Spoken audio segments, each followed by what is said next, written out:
Mà thật kiểu mà để thấy luôn. Mà đấy Ly mà sung á cứ nhảy vô người nhảy vô đánh tao vậy.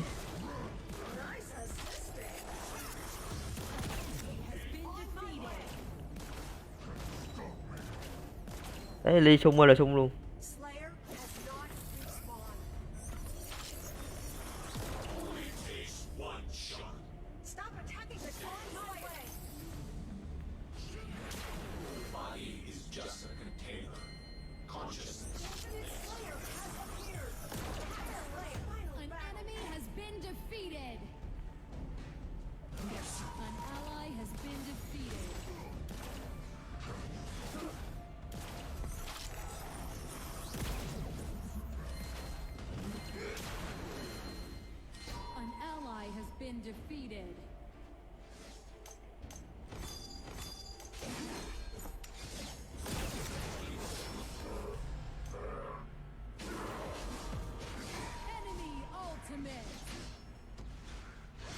Trời ơi đấm hụt.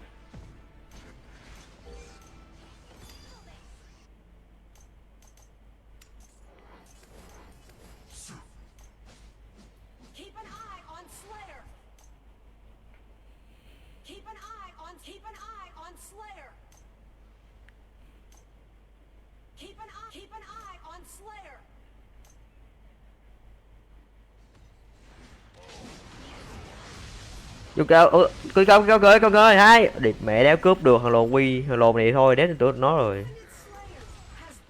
Thằng lồn bắt chít này thì 10 năm nữa ăn được con công thật. Đưa nó đi gần khác lồn thì đụng á không bao giờ ăn được mục tiêu cướp được mục tiêu đâu.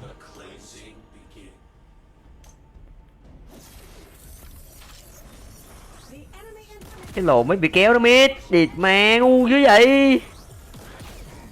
Giờ bị kéo nữa.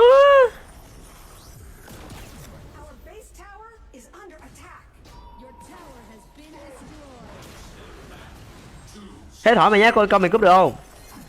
Trong khi mà đấm hai hàng nắc yếu rồi đéo cướp được cái công thấy mày ngu không. Hỏi nói nhiều mày hàng này là cút luôn. Đồ má đi gừng đéo mục tiêu công hất lại hất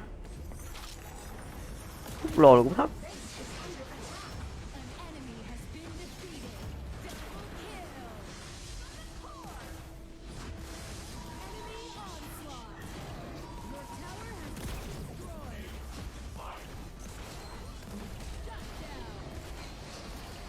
Đồ má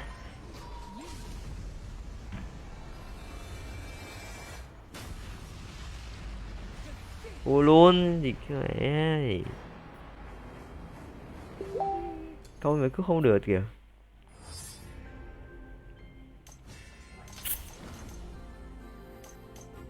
Rồi mày cút nha.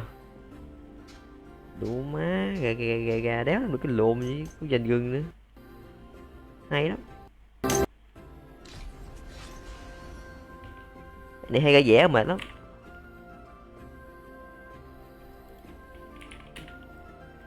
Hay ra vẽ chiến tướng cút nha. Đồ má chiến tướng đánh không có cảm giác win gì hết á.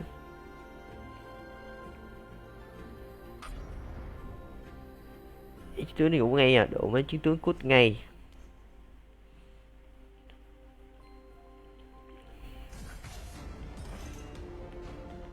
Rồi thật độ má em mà thua.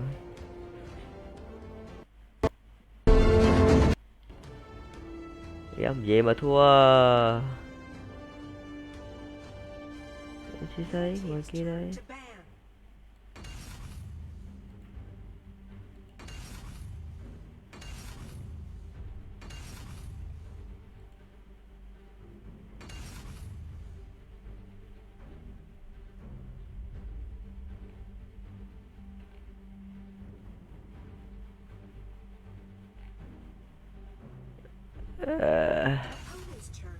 Mà bắn hết rồi thua kìa.